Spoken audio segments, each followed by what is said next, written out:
আসসালামু আলাইকুম। আজকে আমি নবম দশম শ্রেণীর 4.1 অধ্যায়ের 17, 18 এবং 19 নম্বর প্রশ্নের সমাধান করব। এখানে প্রশ্নে দেওয়া আছে সমাধান করো 4 টু দি পাওয়ার x = 8। প্রথমে আমি প্রশ্নটি উঠিয়ে নিব। তাহলে সমাধান 4 টু দি পাওয়ার x = 8, বা এখানে আমি প্রথমে 4কে ভেঙে নেব। 4কে ভাঙলে হবে 2 স্কোয়ার। বাইরে আমাদের x ছিল ইকুয়ালটি, এবার 8কে ভাঙবে। 8কে ভাঙলে হবে 2 কিউব, অর্থাৎ 2 দুগুণে 4, আর এখানে 2 দুগুণে 4, 4 দুগুণে 8, 3টা 2 হলে 8 হয় এবং 2টা 2 হলে 4 হয়। বা এখন আমরা এই দুইটা পাওয়ার পাশাপাশি লিখব, ব্র্যাকেট উঠিয়ে দিলাম, আর এখানে 2 কিউব।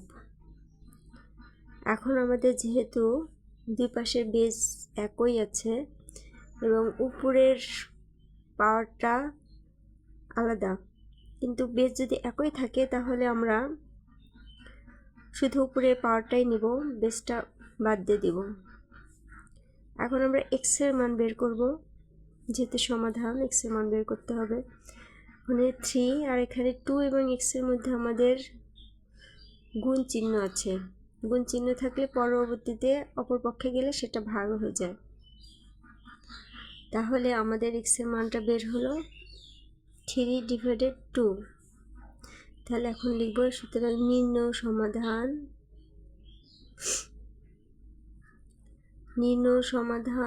x = 3/2। এখন আমি 18 নম্বর প্রশ্নের সমাধান করব। 18 নম্বর প্রশ্নে দেওয়া আছে টু দি পাওয়ার 2x + 1 = 128, অর্থাৎ 128। সমাধান, এটাও সমাধান করতে হবে। এখানে প্রথমে আমি বাম পক্ষটা উঠিয়ে নিচ্ছি। বাম পক্ষে আছে টু দি পাওয়ার 2x + 1 = পুরোটাই উঠিয়ে নিব, যেহেতু সমাধান অঙ্ক, পুরোটাই উঠিয়ে নিয়েছি। এখন আমরা 128কে ভেঙে নেব। 128কে ভাঙলে টু দি পাওয়ার 7, অর্থাৎ 7টা 2 যদি আমরা গুণ করি তাহলে 128 হয়।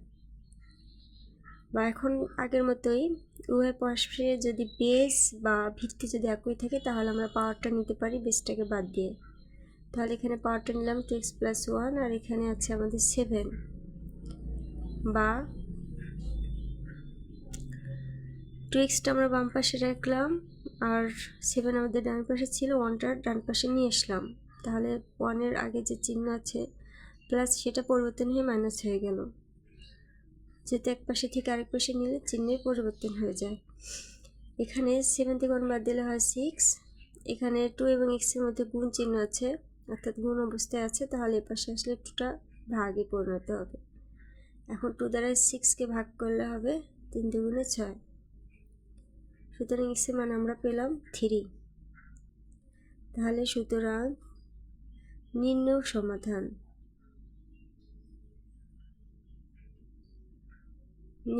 সমাধান x = 3। এটা আমাদের অ্যান্সার। এখানে অ্যান্সারটা লিখে দিই, অ্যান্সার। এবার আমি 19 নম্বর প্রশ্নের সমাধান করব। এখানে 19 নম্বর প্রশ্নে দেওয়া আছে square root of 3 to the power x + 1 = cube root of 3 to the power 2x - 1। এটাও সমাধান করতে হবে। তাহলে সমাধান,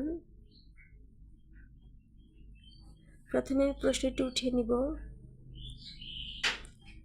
প্রশ্নটি আছে যেরকম আছে সেরকমভাবে উঠিয়ে নিব।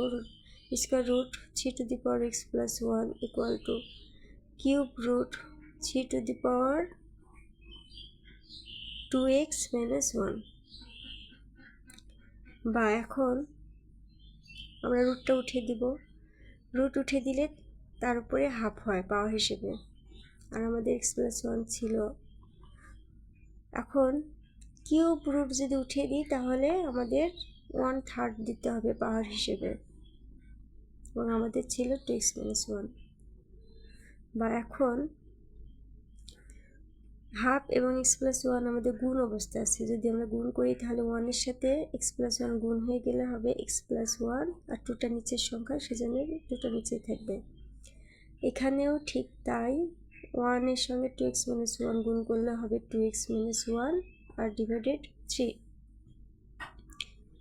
এটা ঠিক আগের মতো করে করতে হবে, অর্থাৎ বেজ বা ভিত্তি যদি দুই পাশে একই রকম থাকে তাহলে আমরা বেসটাকে বাদ দিয়ে উপরে পাওয়ারটাকে শুধু নিতে পারি। তাহলে পাওয়ারটা আছে x+1 ডিভাইডেড 2, আর এই পাশে আছে 2x-1 ডিভাইডেড 3। এখন আমরা আর গুণ করব, অর্থাৎ কোণে কোণে গুণ। 2 দ্বারা 2x-1কে গুণ করব এবং 3 দ্বারা x+1কে গুণ করব। এভাবে 2 দ্বারা 2x-1কে গুণ করলে হবে 2 দুগুণে 4, 2 দুগুণে 4x মাইনাস 2কে 2। আর এখানে 3 দ্বারা গুণ করলে হবে 3x আর প্লাস 3কে 3। এখন আমরা যেহেতু x এর মান বের করবো তাহলে x বাম পাশে রাখবো, অর্থাৎ 4xটা বাম পাশে রাখলাম আর 3xটাও বাম পাশে নিয়ে যাব, তাহলে প্লাস আছে যেহেতু মাইনাস হয়ে যাবে। আর আমাদের ডান পাশে 3 ছিল, -2টা ডান পাশে নিয়ে গেলাম, তাহলে +2 হলো, চিহ্নের পরিবর্তন হয়ে গেল। এখন 4x থেকে যদি 3x বাদ দিই তাহলে আমাদের 1x থাকে, অর্থাৎ একটা x থাকে। আর এখানে 3 এবং 2 আমরা যোগ করব, যোগ করলে হয় 5। আমরা x এর মান পেয়ে গেছি, x এর মান আমাদের 5।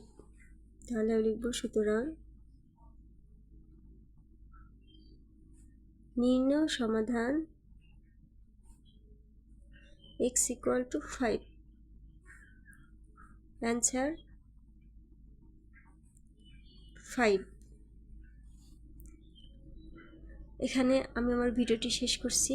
আমার ভিডিওটি যদি আপনাদের ভালো লাগে তাহলে অবশ্যই সাবস্ক্রাইব করবেন, এছাড়াও লাইক এবং কমেন্টস করবেন। আসসালামু আলাইকুম।